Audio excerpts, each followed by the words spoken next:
So I was trying to imagine a world recently, like the world in 20 years or something, and my brain just would not compute.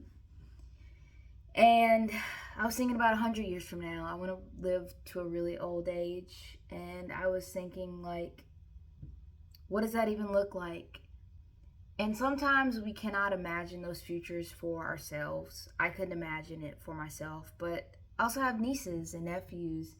And when I try to put that world through their perspective, that's when kind of my ideas shifted. I think for millennials, we're being fed a world that just has no future that is hopeful.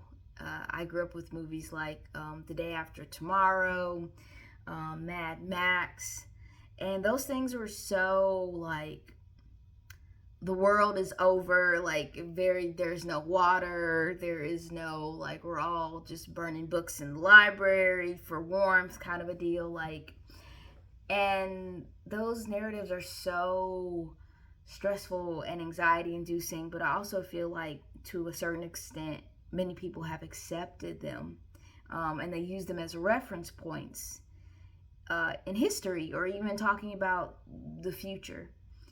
And I find that really disturbing, because I also grew up with really great shows like Star Trek Voyager.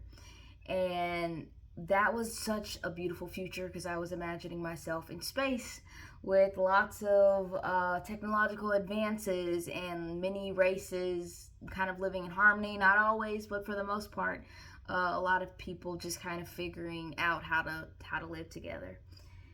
And post COVID, I kind of get the idea and understand that a lot of people in my generation have a lot less energy, a lot more anxiety, a lot less, it seems, hope for what the future is going to be. Myself included, you know, no kids, not even really maybe wanting kids, but not really quite sure what the future of the world holds, and so not really wanting to bring people into this world without answers or without safety. So, yeah, there are a lot of things to consider. Excuse me, but I do feel like there's an effort to be, I don't know, to be, I won't say destructive, but to be hopeless. And there is a narrative that I really feel like needs so much more pushback. Um, I really think that one of the beautiful things about Black Panther, not just because it was like, ooh, rah, rah, rah, the things that were beautiful, that were really praised, but was the technology and the nature coexisting. I love to see more worlds like that. There's a word for it. I think it's called um, eco punk or eco something along those word something along that, and I'll post it if I can recall.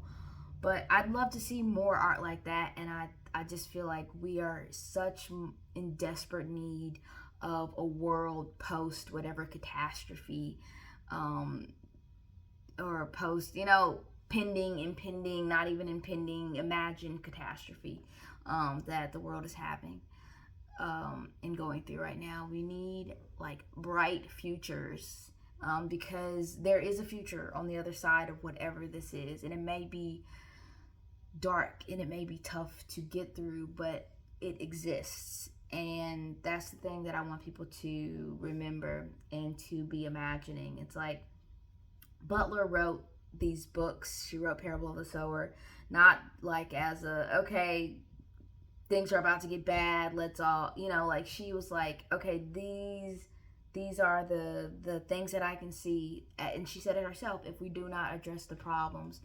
And so we're at that point now, but now it's time to write the futures for the next 30 years and imagine how we can solve those problems, and imagine, further down the line, because, I'm not going to be here, but my nieces and my nephews will be here.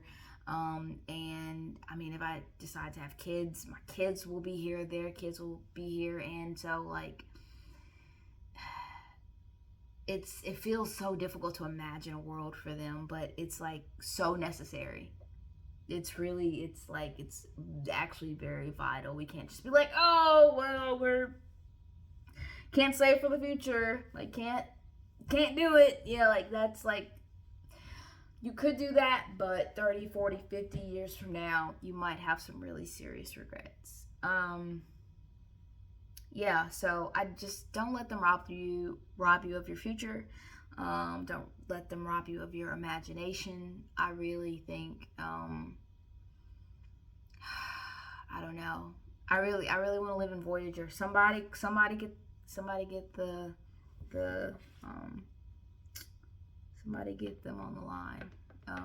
But if we don't, then we're just gonna have to sort it out ourselves, and we are going to have to really pull it together.